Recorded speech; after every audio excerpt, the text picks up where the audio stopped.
Olá pessoal, tudo bom? Eu sou o comandante Luiz e vou falar agora com vocês de Sistema de Aviação Civil, SAC. Essa matéria está inclusa no bloco 2 de Comissário de Voo. Bom, primeira coisa para a gente falar de SAC, de Sistema de Aviação Civil, nós temos que entender o que é o Sistema de Aviação Civil. Qual que é a finalidade de eu ter um sistema? A finalidade dele é padronização. Nós vamos ter que padronizar procedimentos, formalidades. Imagine os senhores e as senhoras se nós estivéssemos em uma atmosfera voando e sem nenhuma regra. Não ia dar muito certo. Por que não ia dar certo? Existiriam colisões, existiriam acidentes e a isso nós não podemos nem pensar numa possibilidade dessa.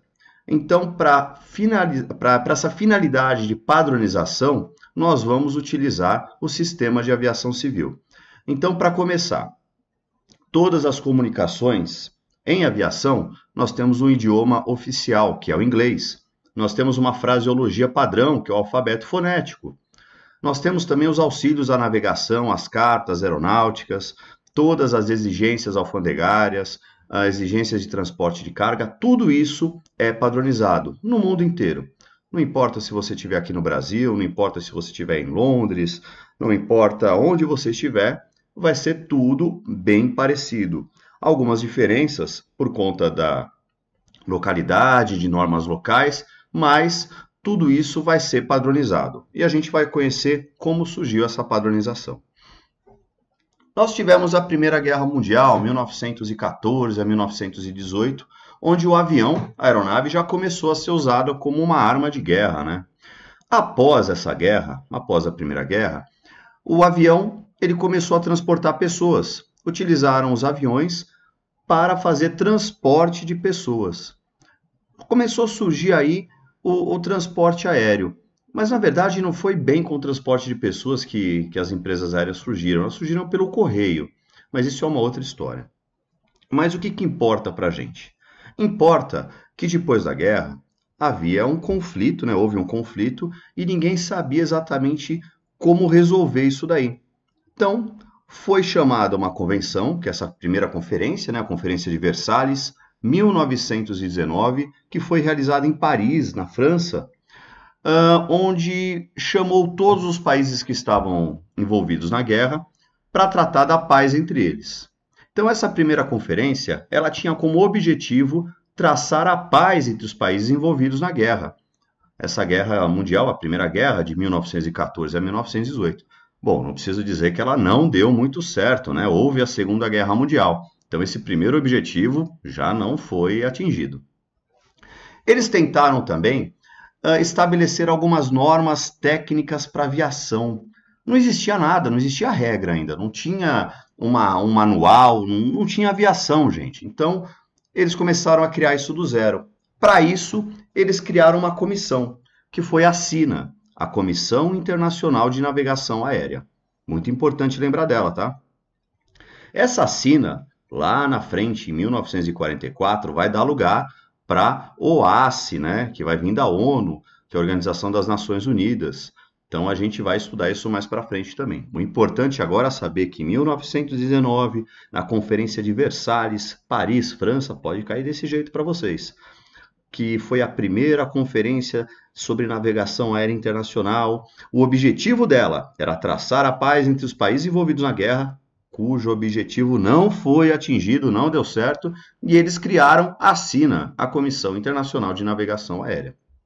Bom, nessa conferência também, na Conferência de Versalhes, eles começaram a discutir, foi discutido a formação do direito aeronáutico. Então, deu-se início aí um processo de internacionalização e o primeiro objetivo deles era achar uma solução sobre a natureza jurídica do espaço aéreo. O que quer dizer isso? Simples assim, de quem é o espaço aéreo. Eles não sabiam, na verdade não conseguiam definir, de quem era o espaço aéreo. Nós tínhamos duas frentes de pensamento. Nós tínhamos a formação francesa e a inspiração inglesa. A formação francesa era uma frente que ela era favorável à livre circulação das aeronaves no espaço aéreo, ou seja, Ela dizia que o espaço aéreo não é de ninguém. O espaço aéreo é livre, ele não está atrelado a nenhum território de nenhum país, de nenhum estado. Já a inspiração inglesa dizia totalmente o contrário. Ela defendia o princípio da soberania do Estado com relação ao espaço aéreo. Ou seja, ela dizia que o espaço aéreo acima da sua cabeça tem que ser seu. Eu tenho um país no Estado, toda vez que a gente fala Estado, remete-se a país, onde todo o espaço aéreo que está acima da minha cabeça pertence ao meu Estado. Então, se você quiser entrar no meu espaço aéreo, você vai precisar pedir uma autorização. Daí começou um processo onde eu tinha 4 teorias para discutir. A primeira teoria, que era a teoria da liberdade do espaço aéreo. Essa teoria dizia o seguinte, que a liberdade total, absoluta, sobre navegação aérea. E o Estado que estava embaixo, o país que estava embaixo, não podia se opor ao sobrevoo dessa aeronave, ou seja, todos os aviões podiam voar para cima, para baixo, quanto eles quisessem. E não deu muito certo, né? Saindo de uma guerra, 1914 a 1918, imaginem vocês aviões jogando bombas em cima dos países. Eu acho que eles não ficavam muito à vontade de ter uma aeronave de um país inimigo que passando em cima da sua cabeça sem te pedir nenhuma permissão, né? Mas enfim. Depois teve a segunda teoria, a teoria da liberdade restrita do espaço aéreo. Essa é uma teoria que, na minha visão, é uma teoria bem complicada, porque ela diz o seguinte, a soberania do espaço aéreo resultava da capacidade do Estado de submetê-lo, ocupá-lo ou transportá-lo. Trocando em miúdos, se você tinha um país, um espaço aéreo, se você não tivesse força aérea, qualquer um que chegasse e invadisse o teu território ia ser dono do espaço. Abria-se aí um preceito para a guerra. Então não era uma teoria muito boa, vamos dizer assim. Então você tinha que, para você ter o seu espaço aéreo, você tinha que poder defendê-lo. E aí fica complicado, porque você fica sempre na iminência de uma guerra, né? Essa daí também não foi aceita. Tivemos depois a terceira teoria, que foi a teoria das zonas de ar territorial. Essa teoria, a princípio, ela parece engraçada, mas se você perceber na época, os aviões eles não voavam muito alto, não eram aviões pressurizados ainda. A gente está falando em 1920, gente, 1922. Ainda não existiam tantos aviões assim com capacidade de voar muito alto. Mas essa teoria dizia o seguinte, que ela dividia o espaço aéreo em zonas. Em uma primeira faixa, definida do solo até uma altitude pré-determinada, o Estado, o país que estava embaixo, tinha total soberania. Ou seja, nessa primeira faixa, que era mais próxima ao solo, o Estado podia falar se alguém podia entrar ou não, se uma aeronave podia voar ou não. Agora, na faixa de ar superior, era livre. Então não tinha muito nexo, né? Quem criou essa teoria não imaginava que o avião ia voar tão alto. Então, essa teoria das zonas de ar territorial também não foi aceita. E tivemos também a quarta teoria, que é a teoria da soberania total e exclusiva do espaço aéreo. Essa vai ser aprovada e definida em 1944 na Convenção de Chicago, que a gente vai estudar. Ela dizia o quê? Que toda extensão da soberania do Estado a toda a faixa atmosférica sobrejacente ao território. Ou seja, tudo que está acima da sua cabeça é do Estado, não importa a altitude. Se é acima do seu Estado, é um ar territorial seu, ou seja, você tem domínio, você tem poder, no caso o Estado, sobre aquela faixa de espaço aéreo. Isso daí se estendeu até 1944, onde foi definida a teoria da soberania total e exclusiva. Bom, depois, em 1929, só lembrando, gente, tiveram outras convenções entre 1919 e 1929. Nós tivemos a Conferência de Madrid, que foi a Conferência Ibero-Americana de Navegação Aérea, 1926. Nós tivemos a Conferência de Havana, foi em Cuba, 1928, para tratar dos direitos comerciais dos transportadores aéreos. Na verdade, eles estavam cobrando um pedágio, né? Porque os aviões não conseguiam sair da América do Norte e vir trazer o correio para a América do Sul sem passar por cima de Cuba, então Cuba estava cobrando pedágio, mas são conferências que não têm tanta importância para a gente. Agora, essa convenção, a Convenção de Varsóvia, ela tem muita importância. Ela foi realizada em 1929 e foi ratificada em 1933. Vamos explicar isso daí. Primeiro, a aviação, nos anos 20, 1920, não era uma aviação muito segura. Se vocês olharem alguns documentários, como nós temos aqui no curso também, assistam os vídeos, aqueles documentários lá, sobre a história da aviação, vocês vão ver que os aviões eles eram aviões muito limitados, tanto na sua potência no motor, quanto na altitude, quanto na autonomia. Então não eram aviões assim como... A aviação não era como é hoje, isso é fato. E davam muito problema. Imaginem que você ia pegar um avião, primeiro que não existia um aeroporto, você ia decolar ele sobre um rio. Então eram hidroaviões, eles iam correr os rios lá, navegar até conseguir velocidade para subir. Se de repente esse avião desse um problema no motor ou no radiador, o radiador começasse a vazar, o piloto descia o avião no rio, pegava um pouco de barro, tampava o vazamento no radiador, completava a água com a água do rio, do radiador e subia. Então não precisamos ser muito inteligentes para saber que isso não dava muito certo. Aviões caíam, haviam muitos acidentes, a aviação era bem complicada, não saía na hora, tudo isso era muito difícil. O que essa Convenção de Varsóvia fez? Primeiro, ela foi falar dos direitos e obrigações dos transportadores aéreos e dos usuários de transporte aéreo internacional.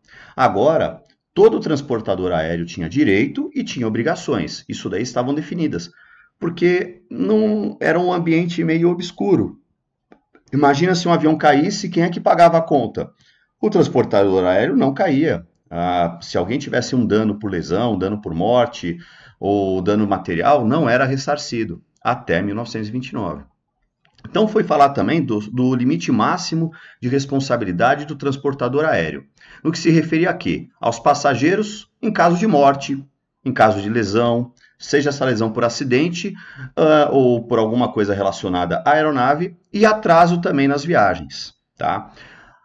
Agora, se o transportador aéreo tivesse qualquer problema com a aeronave, essa aeronave causasse um acidente, ele ia pagar uma indenização. Essa indenização ia ser tão grande, tão alta, que podia até quebrar a empresa, fechar a empresa.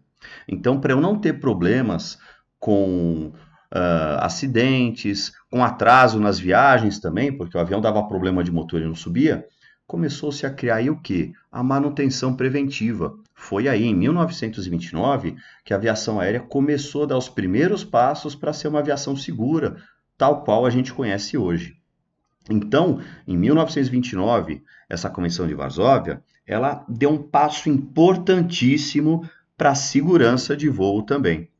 Junto a isso, eles montaram também uma base rígida e bem segura para a reparação de danos pessoais, ou seja, a responsabilidade de qualquer problema com a aeronave é do operador da aeronave. Então, já tirou-se essa briga, eu tive um problema, um avião caiu na minha casa, destruiu minha casa, perdi a casa.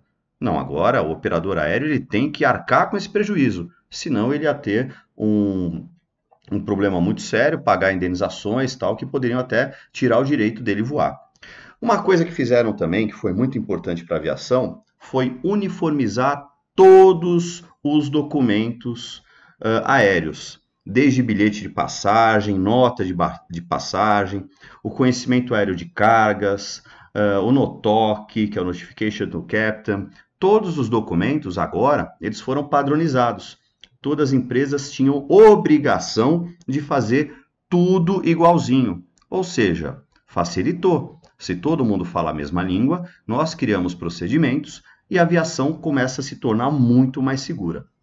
Essa Convenção de Varsóvia, novamente, ela foi realizada em 1929 e ela foi ratificada em 1933 na Convenção de Roma. Então, o que aconteceu? Teve desde 1929 para as empresas aéreas se adequarem a essas leis, em 1933 ela ficou valendo, então ela estava valendo lá. Então, em 33 em Roma, unificaram todas essas regras relativas aos danos causados pelas aeronaves na superfície. Ok? Bom, tivemos também, depois de 33, 1938, Bruxelas, que falava de busca e salvamento de aeronaves no mar. O Brasil não participou dessa convenção. Não é tão importante para a gente, Porém, a gente fala também dessa convenção. Depois disso, nós tivemos a Segunda Guerra Mundial. Segunda Guerra Mundial, 1942 a 1945, mais ou menos. Só que no dia 1º de novembro ao dia 7 de dezembro de 1944, os Estados Unidos convocaram uma convenção na cidade de Chicago, onde eles deram um basta para tudo aquilo lá. O que foi definido nessa convenção? Primeira coisa, definiram que cada estado tem soberania total e exclusiva sobre o seu espaço aéreo. Ou seja, não era mais válido brigar por um espaço aéreo. Agora cada estado é um país, lembrando disso, tinha autonomia sobre o seu espaço aéreo. E pensando nisso também, nenhuma aeronave, nenhuma empresa aérea poderia voar para outro país sem o consentimento prévio, ou seja, sem autorização. Então disse o seguinte, que nenhum serviço aéreo regular internacional pode operar sobre o seu território de um Estado membro, sem o consentimento prévio desse Estado que vai ser sobrevoado, certo? Isso era a consagração da teoria exclusiva e absoluta dos Estados sobre o seu espaço aéreo. Nós tivemos também duas correntes com relação à concorrência no transporte aéreo internacional. O pessoal começou a discutir quem é que ia dominar o espaço aéreo. Havia uma parte que queria que fosse colocado uma livre concorrência e outra que queria dividir o espaço aéreo em cotas iguais para todas as empresas. Até hoje isso daí é bem confuso, bem problemático e não foi alcançado um objetivo completo. Do aspecto técnico, foi plenamente atingido. Qual que era o objetivo técnico da Conferência de Chicago? Assegurar um transporte aéreo ordenado, eficiente e seguro. Esse objetivo foi alcançado.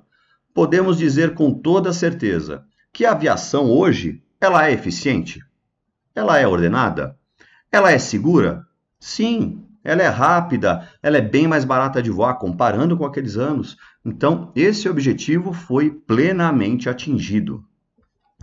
Nós tivemos também o aspecto econômico, que até hoje ele é muito complexo e muito problemático, porque nós temos países que têm um bom desenvolvimento financeiro e outros que nem tanto assim. Então, a aviação ela gira em torno desse problema econômico de cada país. Todos esses países entraram em acordo entre si e fizeram acordos bilaterais. E o que é um acordo bilateral? É uma exploração comercial que é através de troca de direitos entre os estados. Ou seja, se um estado, se uma empresa aérea de um determinado país pede autorização para voar para esse país, e é dada essa autorização pelo país que vai ser sobrevoado, a mesma coisa vale para esse país que deu autorização. Todos os direitos que você autoriza, você já tem autorizado que você faça também. É uma troca de direitos igualitária, ou seja, se você me pede para fazer um sobrevoo e eu autorizo, você está automaticamente me autorizando a fazer tudo que você está pedindo também, tá? Isso é um acordo bilateral. Foi extinta a SINA, lembra da SINA? 1919, criada na convenção, a primeira convenção da aviação, Conferência de Versalhes. Então, a SINA, a Comissão Internacional de Navegação Aérea, foi extinta, acabou com a SINA. E foi criada quem? Foi criada a ONU, né? Organização das Nações Unidas, e um braço da ONU para cuidar da aviação foi criada a ICAO, que no caso em português seria o ACE. Em inglês, ICAO, International Civil Aviation Organization, em português, Organização da Aviação Civil Internacional. A gente fala OACE. Tanto faz você falar OACE ou ICAO, sabendo que ela é a maior entidade de aviação do mundo, que ela cuida de todos os aspectos da aviação do mundo, regula, define, ordena, tá tudo certo. Bom, a OACE é uma agência especializada da ONU, ela foi fundada em 1947. A sua sede é em Montreal, Canadá, e ela tem 52 países membros. Atualmente, são mais de 190 estados contratantes. Quando eu falo países membros, são os países que têm poder decisório de voto. E quando eu falo estados contratantes, são os países que contratam esse acordo, que fazem parte desse acordo. O Brasil é um Estado-membro, ele tem uma cadeira lá no poder decisório da OASSE e ele possui um delegado. Esse delegado é o representante político do Brasil. Ele é escolhido pelo presidente da República e é o elo de ligação entre o governo brasileiro e a OASSE. Ele tem mais ou menos um tempo de permanência de 3 anos. Quais são os objetivos da OASSE? Gente, eu poderia ler para vocês todos os objetivos da OASSE aqui, e, enfim, mas na verdade a OASSE tem um objetivo simples: uma aviação aérea eficiente, segura, econômica, para fins pacíficos. Ou seja, tudo que for desenvolvimento da aviação, para melhora de rotas aéreas, para rapidez no transporte, para levar a aviação para todos os lugares do mundo, fomentar, né, esse desenvolvimento da aviação em todos os países, ajudar com que a aviação aérea seja mais segura, mais eficiente e mais econômica, sempre para fins pacíficos, ou seja, a OASSE não cuida de aviação militar, tá? Só aviação civil, por isso que é a Organização da Aviação Civil. Tudo que for objetivo quanto à melhora da aviação, ao objetivo de trazer aviação para todos, é um dos objetivos da OASSE. A OASSE também vai regular a aviação no que diz respeito à concorrência. Ela vai tentar a todo custo evitar o desperdício de recursos econômicos causado por competição ruinosa. Vocês já devem ter ouvido por aí que uma empresa aérea não pode comprar todas as outras. A OASSE não autoriza, enfim, para não ter o quê? Para não ter uma empresa só cuidando do espaço aéreo, cuidando das viagens. Basicamente o seguinte: se eu tiver mais empresas aéreas, eu tenho um melhor serviço, um melhor preço e o meu público, que é o passageiro, ele vai ter mais opção. Então, a OASSE, ela visa isso aí também. Na convenção foram discutidos projetos e leis para melhora da aviação. Eles definiram algumas normas técnicas que foram padronizadas para disciplinar todo o transporte aéreo. A princípio eram 19 anexos, né? Eram 18 anexos, perdão, e hoje são 19. Depois do atentado de 11 de setembro de 2001, criaram o 19º anexo, que foi o Sistema do Gerenciamento da Segurança Operacional. Nós vamos falar de todos os anexos agora, e é bom que você leia na sua apostila quais são os anexos e fique familiarizado com eles. Agora a gente vai dar uma passadinha por cima só para entender do que se trata. Bom, o anexo 1 é licença de pessoal. Ele vai tratar de todas as regras, todas as leis, as normas, para que uma pessoa possa ser um tripulante, ser um piloto, ser um pessoal da aviação, uma pessoa que possa trabalhar na aviação. Como o que você está fazendo agora, você está fazendo um curso homologado. Esse curso homologado está dentro da licença de pessoal. Você precisa ter ensino médio completo, ser maior de 18 anos, fazer um curso homologado no Brasil, no caso pela ANAC, ser aprovado em prova qualificatória na escola, depois ser aprovado em prova qualificatória na ANAC, e aí você pode procurar o seu emprego. Isso está dentro lá do licença de pessoal. E você tem que ter também o seu CMA, Certificado Médico do Aeronauta, que vai te permitir, com a sua saúde em dia, a realizar voos. O anexo 2, ele diz de regras do ar, regras de tráfego aéreo. O anexo 2, ele diz tudo que o piloto tem que saber para poder voar. São as regras de trânsito aéreo. Isso está tudo aí no anexo 2. O anexo 3 é o serviço meteorológico, que a gente vai usar para navegação aérea internacional. No anexo 3 eu vou ter os lugares que eu vou buscar essa informação, quais são as estações autorizadas, tudo isso certinho.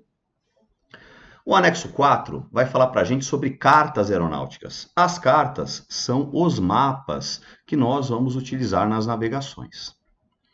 O anexo 5 diz sobre as unidades de medidas que vão ser usadas nas operações de ar e nas operações em terra. A gente sabe, e nós vamos pelo menos ter a obrigação de saber, que nós utilizamos metros, né, quilômetros, milhas náuticas e milhas terrestres. A gente sabe que uma milha terrestre equivale a 609 metros. Uma milha náutica equivale a 1,852 metros. Tudo isso está aí no anexo 5. O anexo 6 trata de operações de aeronaves. Então, ele vai ter a parte 1, que vai falar do transporte aéreo comercial. Tem a parte 2, que fala da aviação geral internacional. E tem a parte 3, que fala das operações de helicópteros internacionais. O anexo 7, ele fala de marcas de nacionalidades e de matrículas de aeronaves. Sabe aquelas letras e números que nós temos nas aeronaves? Cada país tem uma regra, e essas regras estão aí no anexo 7. Anexo 8, aeronavegabilidade. Nós vamos falar de tudo que vai ser de navegação aérea e facilidades. Anexo 9, facilitação. Tudo que eu posso ter dentro do aeroporto, lojas que vão me ajudar, enfim, parte de facilitação ao usuário. Anexo 10, telecomunicações aeronáuticas. Eu vou ter o volume 1 com a parte 1, que vai falar de equipamentos e rádios que vão ser homologados para aviação. A parte 2, de radiofrequência. E eu vou ter o volume 2, que são os procedimentos de comunicação, ou seja, a fraseologia que nós vamos utilizar. O anexo 11 fala de serviços de tráfego aéreo. Quais são as entidades que vão prestar esse serviço de tráfego aéreo? No caso do Brasil, é militar, é o DCEA que presta isso daí. O anexo 12 é busca e salvamento. Nós vamos ver as regras de busca e salvamento, as entidades que vão prestar isso daí e como vai ser prestado. O anexo 13, investigação de acidentes de aeronaves. Nós temos o CIPAER no Brasil e ele está dentro do anexo 13. Ele cumpre todas as regras, todas as normas do anexo 13. Anexo 14, aeroportos. O que eu preciso para ter um aeroporto, como que ele vai ser, as medidas, os padrões de segurança, também tudo aí no anexo 14. Anexo 15, informações aeronáuticas. Ele vai dizer para mim quais são as informações que o piloto precisa saber, quais são as informações que eu tenho por obrigação, por região, saber, e como eu vou buscar essa informação e quais vão ser as entidades que vão me dar essa informação. Anexo 16, proteção ao meio ambiente, com 2 volumes também. O volume 1, ruído de aeronaves, e o volume 2, emissão de motores de aeronaves. O anexo 17 vai falar da segurança, proteção da aviação civil internacional contra atos de interferência ilícita. Quando eu falo interferência ilícita, eu estou falando de sequestro. Esse anexo 17 são todas as regras de segurança, é quase como se fosse a polícia da OASI mesmo, para a aviação. O anexo 18, transporte com segurança de materiais perigosos por via aérea. Ou seja, é a carga perigosa. Quais são as regras que nós vamos ter que obedecer, que vamos ter que cumprir para o transporte de carga perigosa. E o anexo 19, que foi o anexo mais novo, feito depois do 11 de setembro de 2001, fala do sistema de gerenciamento da segurança operacional. Ele diz algumas regras que nós temos que cumprir como procedimentos usuais para que certas coisas nunca aconteçam, ok? Leiam isso na apostila, tirem dúvidas, mandem para a gente pelo fórum, qualquer uma que vocês tiverem.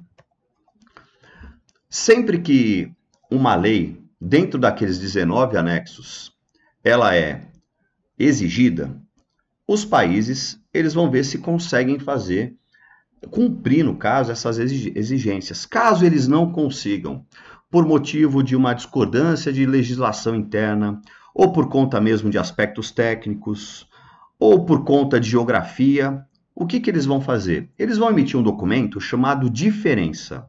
Esse documento é um documento que vai informar o motivo pelo qual esse Estado não consegue cumprir essa norma. E vai informar também como ele pretende cumprir essa norma da maneira mais próxima à exigência da OASI, certo? Então isso é muito importante. Toda vez que ele não conseguir cumprir uma norma da OASI, um Estado signatário envia o documento chamado diferença. Bom, vamos falar agora do conselho aqui da OASI aqui. Vamos falar aqui de como é a estrutura da OASI. A OASI ela é uma estrutura que é composta por 33 Estados membros. Esses 33 Estados-membros são divididos em 3 grupos de 11.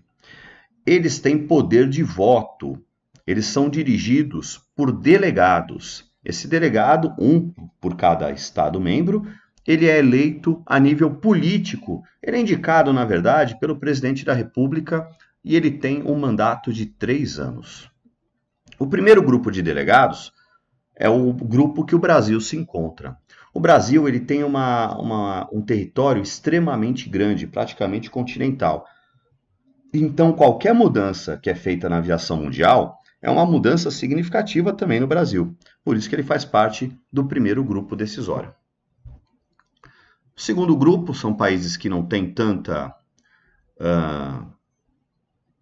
importância na aviação, mas assim são países que ainda têm o voto muito forte. E o terceiro grupo, que é um grupo que pode ser trocado a cada 3 anos, dentro daqueles 52 países que nós temos lá membros, que são os grupos de países menos envolvidos na aviação. A Assembleia é o poder máximo da organização da OASI. Por quê? Ela vai analisar o trabalho realizado no período anterior, nesses 3 anos anteriores, e vai planejar todas as atividades para os 3 anos seguintes. Então, a Assembleia é o poder máximo dessa organização. Nós vamos ter a OASI dividida por secretarias, então uma estrutura de bureau.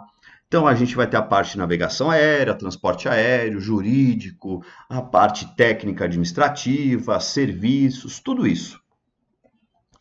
Esses órgãos técnicos, eles vão ser compostos por representantes que podem ou não trabalhar em empresas aéreas, podem ou não ser autônomos, mas são pessoas que têm capacidade técnica para definir uma determinada área. Então, a gente tem a parte de navegação aérea, que vai desenvolver toda a parte de rotas, coordenar e vai trabalhar de maneira internacional com a OASI para melhorar as rotas aéreas. O Comitê de Transporte Aéreo vai trabalhar diretamente com as empresas de transporte aéreo, sempre nas questões de interesse comerciais das empresas.